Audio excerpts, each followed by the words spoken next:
नमस्कार, बहुत स्वागत है आप सभी का हमारी खास पेशकश भाग्यफल में और मैं हूं आपके साथ अंकुश श्रीवास्तव। सनातन धर्म के शास्त्रों में दिनचर्या को लेकर कई नियम बताए गए हैं, जैसे कि हमें किस समय उठना चाहिए, किस समय पूजा पाठ करनी चाहिए आदि। तो इसी तरीके से कुछ ऐसे कार्य हैं जिन्हें की दोपहर के समय में करने की मनाही है।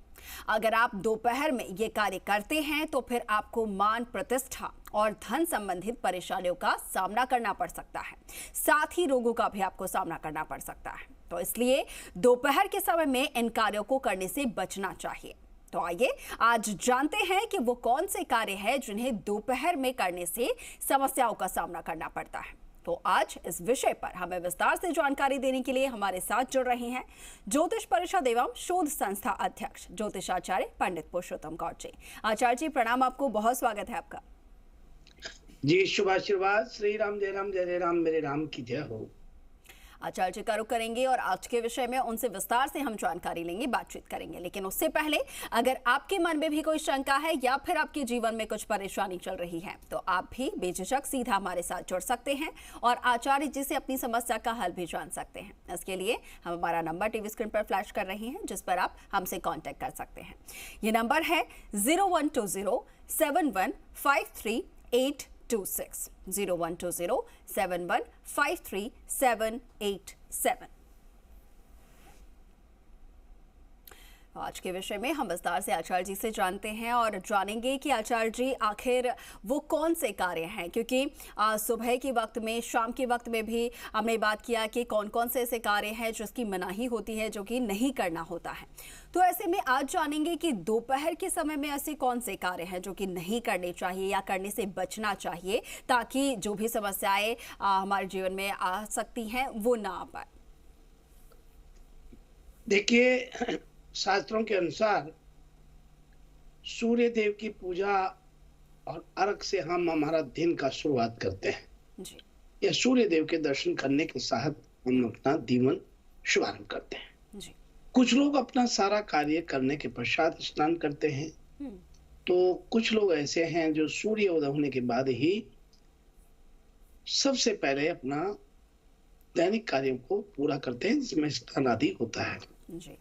और सूर्य को अर्घ भी देना होता है। आप ये मान के चलिए अंकुर जी, दोपहर में सूर्य को जल देने से आपकी पूजा का पूर्ण फल नहीं मिलता है। जिन लोगों को सुबह 4 बजे तक जगने की आदत हो गई और उसके बाद सोते हैं तो दोपहर 12 बजे उठेंगे जी। अब 12 बजे जब उठेंगे तो फिर सूर्य को अर्घ कब देंगे, स्नान कब करेंगे? दोपहर होगा। तो दोपहर में सूर्य को अर्घ देना उतना लाभप्रद नहीं है जितना होना चाहिए जी। एक बात। नंबर 2 बात कि जब आप अपना दोपहर का उठने का कार्यक्रम बना लेते हैं तो आपकी बॉडी का सिस्टम भी सारा खराब हो जाना है जी। नंबर 2 बात कि भगवान की पूजा का प्रभात वेला को सर्वाधिक श्रेष्ठ माना है, तो पूजा पाठ जो भी करते हैं वो दोपहर में करना ठीक नहीं होता जी। ऐसे में शास्त्रों के दिन के समय यानी दोपहर में सोना हमेशा वर्जित बताया गया है। अब देखिए कि जेठ के महीने में जो लोग दिन में सोते हैं उन्हें आप ये मान के चलिए कि कई रोग घेर लेते हैं, कई रोग उनको पकड़ लेते हैं। इसके अलावा दोपहर में कभी नहीं सोना चाहिए और उनके ऊपर माँ लक्ष्मी की कृपा जो है वो कम हो जाती है, इससे आपकी आयु भी कम होती है। दोपहर के समय सूर्य अपने पूरे प्रभाव में रहता है। भगवान सूर्य नारायण को मान प्रतिष्ठा, पिता का पराक्रम कारक ग्रह माना गया है। इससे दोपहर के समय में प्रणय संबंधों की मनाही है, यानी आपस में किसी भी पति पत्नी में आपस में सहवास भी नहीं होना चाहिए। कभी भी दोपहर के समय इस प्रकार का कार्य नहीं होना चाहिए। मैं तो कहूंगा दिन में नहीं होना चाहिए। सूर्य नारायण इससे नाराज होते हैं और आप ये मान के चलिए कि आपकी उम्र जो है कम होती है। नंबर इसमें जो है हम बात करते 3 नंबर पर कि दोपहर में क्या करें जो सर्वाधिक श्रेष्ठ होता है जी। तो सर्वाधिक श्रेष्ठ दोपहर में अभिजीत मुहूर्त होता है जो 12 बजे से 1 बजे होता है अंकुर जी, और 12 बजे से 1 बजे के मध्य जो दोपहर में अभिजीत मुहूर्त होता है, जहाँ की सूर्य पूर्ण अपनी युवा अवस्था में होता है, जी। उस समय प्रत्येक शुभ मंगल कार्यों को शुभारंभ करना ये जरूर करना चाहिए। इसको सर्वाधिक श्रेष्ठ मानते हैं। जी। जी। बिल्कुल। आचार्य जी, जैसा कि आपने बताया कि जो अभिजीत मुहूर्त होता है उसमें कोई भी शुभ कार्य करना चाहिए, लेकिन अगर ऐसे में जैसे जो लोग चौगड़िया देखकर शुभ कार्य करते हैं, तो क्या चौगड़िया देखे बिना कभी भी उस वक्त में या उस बेला में हम कोई भी शुभ कार्य कर सकते हैं? देखिए, बुधवार को छोड़ करके और दोपहर में 12 से 1 बजे कोई भी कार्य आप कर सकते हैं, कोई चौगड़िया की आवश्यकता नहीं है। बुधवार के दिन क्या अभिजीत नहीं होता है, उस समय राहु काल रहता है। राहु काल बुधवार के दिन 12 बजे से 1:30 बजे तक रहता है। इसलिए बुधवार को छोड़ के आप कभी भी दोपहर में कार्य करते हैं तो सर्वाधिक श्रेष्ठ समय होता है। जी, ठीक है। अच्छा, इसके अलावा आचार्य जी आपसे ये भी जानना चाहूँगी कि जैसा कि आपने बताया कि दोपहर के समय में कौन कौन से कार्य जो है वो नहीं करने चाहिए, जिन्हें अवॉइड करना चाहिए। इसके साथ ही आपसे जानना चाहूँगी कि दोपहर में अगर ये लोग जो भी है अगर कार्य कर लेते हैं, जैसे कि आपने बताया कि जो लोग अगर देर से उठ रहे हैं, अब मानिए कि किसी की नाइट शिफ्ट है और उन्हें देरी से उठना पड़ रहा है, तो ऐसे में वो लोग जो है वो जाने अनजाने जानबूझकर और अनजाने में उनसे ये गलती हो रही है, तो ऐसे में क्या ऐसे उपाय किए जा सकते हैं उनके द्वारा ताकि ये जो प्रभाव है वो कम पड़े, जो नेगेटिव इफेक्ट है वो उन पर कम हो जाए? इसके लिए कुछ उपाय हो सकता है? हाँ, देखिए, ये बात सही है कि दोपहर में यदि आप उठते हैं और दोपहर के समय आप यदि मान लीजिए पूजा करना चाहते हैं, तो दोपहर में सबसे पहले तो आपको बता दें कि शास्त्रों के अनुसार दोपहर में पूजा पाठ नहीं करनी चाहिए। इस समय पूजा के लिए निषिद्ध समय माना गया है। लेकिन प्रतिदिन करने वालों की बात कर रहा हूं मैं, बाकी तो अभिजीत में तो कर ही सकते हैं। लेकिन विशेष रूप से यदि मान लीजिए आपको करना ही पड़े या फिर कहते हैं कि आप रात की शिफ्ट है, तो फिर आप दोपहर में पूजा कर रहे हैं, तो इसके लिए थोड़ा सा विशेष ध्यान रखें कि शास्त्रों के अनुसार दोपहर के समय सूर्य को अर्घ नहीं देते हैं, फिर भी अर्घ दे रहे हैं या पूजा कर रहे हैं, तो ऐसे में आप क्षमा प्रार्थी यानी भगवान से प्रार्थना क्षमा की जरूर करें। अपने कार्य की सफलता के लिए प्रार्थना कर रहे हैं तो आप क्षमा की प्रार्थना भी करें। लेकिन दिन के समय कभी भी किसी भी व्यक्ति को विशेष रूप से पति पत्नी हो या आजकल जाने क्या क्या हो रहा है जो भी, तो इनको दिन में सहवास नहीं करना चाहिए। दिन में सहवास करने से उम्र व्यक्ति की कम हो जाती है और उसके दुष्प्रभाव और प्रभाव देखने को व्यक्ति को कुछ समय में मिलते हैं। इसलिए ये बहुत सारे कार्य जो है निषेध हैं। केवल अभिजीत कार्य में आप कोई भी काम करते हैं वो सर्वाधिक श्रेष्ठ होता है। जी, बिल्कुल बिल्कुल आचार्य जी, आपने बहुत विस्तार से जानकारी दी है कि दोपहर के वक्त में कौन कौन सी जो है चीज़ें कार्य जो है वो नहीं करनी चाहिए। और साथ ही हमारे दर्शक जो है हमारे साथ जुड़ना शुरू हो चुके हैं फोन लाइन पर, तो उनसे भी उनका भी रुख कर लेते हैं। बहुत स्वागत है, बताइए क्या जानना चाह रहे हैं आप? हेलो। हाँ जी, बहुत स्वागत है आपका। नमस्कार जी। श्री राम, जय राम, जय राम। हाँ, डेट ऑफ बर्थ है 17 सितंबर 65, समय 3:50 AM, बीकानेर, राजस्थान। जी जी, आप तो बताइए ना, आदेश करिए। मुझे अभी शनि में शुक्र का अंतर चल रहा है और ये इस चीजें तो मुझे एक तो सतगुरु नहीं मिला है, तो सतगुरु कब तक मिलने क्षमता है। और पता नहीं क्यों आपको देखता हूँ तो मुझे मेरे गुरु की याद आ जाती है। आप ही मैं अपना गुरु को पाता हूँ। क्या बात है, बहुत बहुत मंगल, बहुत बहुत मंगल शुभकामनाएं आपका। देखिए, आप तो बहुत सज्जन और बहुत सरल व्यक्ति हैं और अच्छी बात है। जीवन में आदमी को सरल और सज्जन तो रहना ही चाहिए और इसमें विनम्रता जब और जुड़ जाती है और काम के प्रति आपका भाव, तो व्यक्ति के चार चांद लग जाते हैं जी। सहज तो रहना ही चाहिए। यहाँ जो हम देख पा रहे हैं, आपको एक छोटा सा उपाय देते हैं। आप प्रतिदिन स्नान आदि से निवृत्त होने के बाद श्री नरसिंह स्तोत्र एक पुस्तक आती है, उसका पाठ करना शुरू कर दीजिए। आपको बहुत अच्छा लगेगा और नरसिंह स्तोत्र करने से आपके संपूर्ण प्रकार के कष्ट, व्याधि, पीड़ा, ये सब दूर होते चले जाएंगे। आप ये कीजिए। आपको राजेंद्र जी बहुत मंगल शुभकामनाएं हैं। और गुरु पूर्णिमा और गुरु बनाने की बात करें तो देखिए, आजकल का कल्चर पता नहीं क्या हो रहा है कि वो हर दिन कभी भी गुरु बना सकते हैं। लेकिन जब मैंने गुरु बनाया था आज से 40 साल 45 साल पहले 1981 में, तो उस वक्त हमारे गुरुजी ने एक बात कही थी, जो मैं हेड़ा खान बाबा का स्मरण करता हूँ। हेड़ा खान बाबा कोई मुसलमान नहीं है, ये शिव जी हैं। शिव के रूप में खुद अवतार हुआ है। तो बाबा हेड़ा खान ने हमसे कहा था कि गुरु पूर्णिमा पे गुरु दीक्षा देंगे, और हमको आप मान के चलिए 9 महीने तक इंतजार करना पड़ा। जैसे 9 महीने में बच्चा पैदा होता है ऐसे, तो इंतजार करके फिर गुरु पूर्णिमा पे दीक्षा मिली। तो मैं आपको कहना चाहूंगा कि गुरु जी को हमेशा जब भी दीक्षा देनी हो, गुरु बनाना हो, तो गुरु पूर्णिमा आषाढ़ मास की शुक्ल पक्ष की जो पूर्णिमा आती है वहां दीक्षा ग्रहण करनी चाहिए। तो वो आपके जीवन में बहुत शुभ रहती है और आपके जीवन को तरा देती है। ऐसा गुरुदेव कहते थे, क्योंकि वो स्वयं भगवान थे। नीम करोली बाबा भी बाबा हेड़ा खान के आते थे, स्वयं भगवान थे हेड़ा खान बाबा।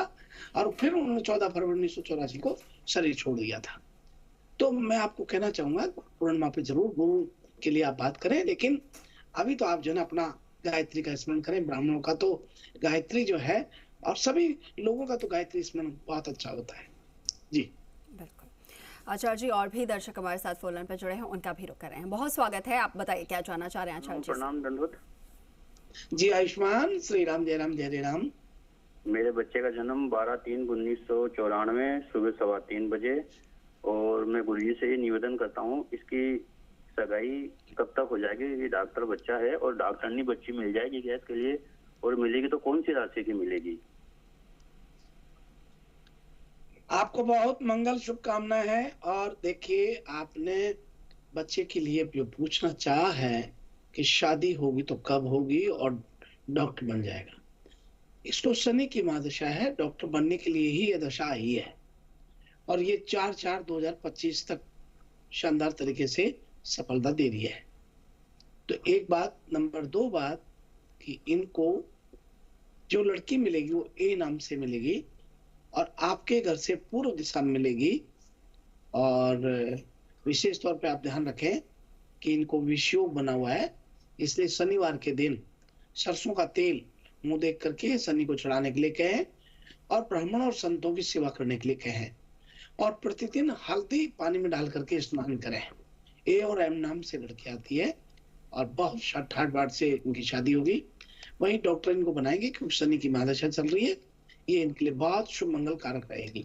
बड़ी मंगल शुभकामनाएं। जी बिल्कुल। और भी दर्शक हमारे साथ लगातार जुड़ रहे हैं, बहुत स्वागत है, बताइए क्या जानना चाह रहे हैं। हेलो जी नमस्कार, स्वागत है आपका। प्रणाम गुरुजी, चरण स्पर्श। आयुष्मान श्री राम, जय राम, जय राम, मेरे राम की जय हो। गुरुजी, मैं यहाँ राजस्थान के झालावाड़ जिले से बोल रही हूँ। मेरा छोटा भाई है जिसका जन्म 4/11/2007 को हुआ था, 7:59 पे सुबह के समय। तो कल भी आपसे समस्या के बारे में पूछा था और आपने इसका हल बताया था, पर वो थोड़ा लंबा हल है और अभी श्राद्ध पक्ष चल रहे हैं। तो उसे देखते हुए अभी पितृपक्ष में कुछ ऐसा उपाय किया जा सकता है क्या? कल आपने बताया था कि बड़े पूर्वज और छोटे पूर्वज परेशान कर रहे हैं, तो उनकी आत्मा की शांति के लिए उज्जैन, नासिक कहीं जाके अभी पूजा कराई जा सकती है क्या? क्योंकि श्राद्ध का समय तो फिर 1 वर्ष के बाद आएगा वापस। देखिए, आपने बड़ा अच्छा प्रश्न रखा है। और श्राद्ध पक्ष की बात करें तो इस श्राद्ध पक्ष में आप नियमित रूप से अपने घर में गंगा जल गौमूत्र का मिश्रण करते हुए और घर में फर्श पर पीले फूल से छिड़के और संध्या के समय गूगल धूप की धुआं करें। ये तो बहुत सरल काम है, बहुत सहज काम है। नंबर 2 बात, यदि आप यहाँ उज्जैन में सिप्रा नदी में जाकर के स्नान करके और नाग सहस्त्रावली कराते हैं, पिंडदान करते हैं, तो वो भी ठीक है, लेकिन विशेष रूप से तो गया जी में होता है। तो इस दौरान यदि आपको करना है तो पितर संहिता के पाठ करवा दीजिए। और कोई बहुत लंबा नहीं है बेटी, उसमें पितर संहिता विद्वान व्यक्ति हो, शास्त्री किया हुआ हो, जो सुसंस्कृत हो, और अच्छे से बोल पाए, उनका उच्चारण अच्छा हो, ऐसे व्यक्ति को बुला के और पितृ तर्पण कराइए। आपको समस्त पितृ दोष का निवारण होगा और इसका लाभ मिलेगा। बड़ी मंगल शुभकामनाएं आपकी। बिल्कुल। आचार्य जी, दर्शकों से बातचीत हो चुकी है और अब वक्त हो चला है राशिफल का। तो राशिफल आज के क्या कुछ कह रहे हैं वो भी बता देते हैं। तो आइए हम सबसे प्रथम बात कर रहे हैं मेष राशि से। जी। आज मेष राशि के जातकों का दिन बहुत अच्छा रहने वाला है। लंबे समय से चल रही रुकावटें आज खत्म हो रही हैं।